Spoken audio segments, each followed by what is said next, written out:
2026 సంవత్సరము మే 17వ తారీఖున మనకు అధిక జ్యేష్టం అనేది కూడా మనకు రాబోతుంది. అధిక జ్యేష్ఠ మాసం. అధిక జ్యేష్ఠ మాసం అనేది ఇప్పుడు ఈ అధిక జ్యేష్ఠ మాసం అనేది కూడా మనకు 12 సంవత్సరాల తర్వాత పడుతుందండి అధిక జ్యేష్టం. దీని తర్వాత నిజ జ్యేష్ఠ మాసం అనేది కూడా మొదలవుతుంది. అధిక మాసం అంటారు చూసారా, ఇది మహావిష్ణువు యొక్క అనుగ్రహంతో వస్తుందండి. 16వ తారీఖున అమావాస్య, అది కూడా శనివారం రోజు వచ్చిందండి అమావాస్య.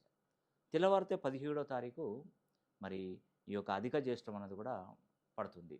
లక్ష్మీదేవికి అత్యంత ప్రీతికరమైనటువంటి రోజు అమావాస్య 16వ తారీఖు. ఆ 16 అంటే 1+6 7 అవుతుంది.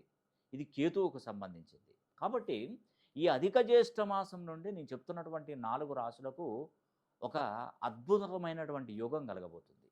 ఒక విధంగా చెప్పాలంటే అతి దారిద్రుడు కూడా ధనవంతుడు కాబోతున్నాడు.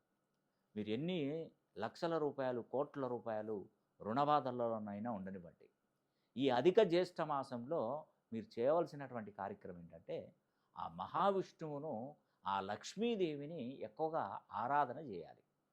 ప్రతి శుక్రవారం లక్ష్మీదేవి అమ్మవారికి ఉప్పు దీపం పెట్టండి. మీకు చాలా మంచి జరుగుతుంది.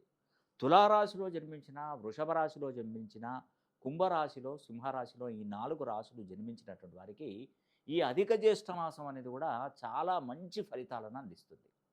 ఈ 4 రాశులలో జన్మించినటువంటి వారు ఎవరైనా ఉంటే ప్రపంచంలో ఎక్కడైనా ఏ మూలకైనా ఉంటే ఒక్కసారి నన్ను సంప్రదించే ప్రయత్నం చేయండి. మీ జీవితం మీరేంటో నిరూపించే శక్తి, యుక్తులు ఈ అధిక జ్యేష్ఠ మాసం నుండి మీకు కలగబోతుంది. కాబట్టి ఒక్కసారి నన్ను సంప్రదించే ప్రయత్నం చేయండి. తప్పకుండా మీ ఫెయిట్ మారుస్తాను.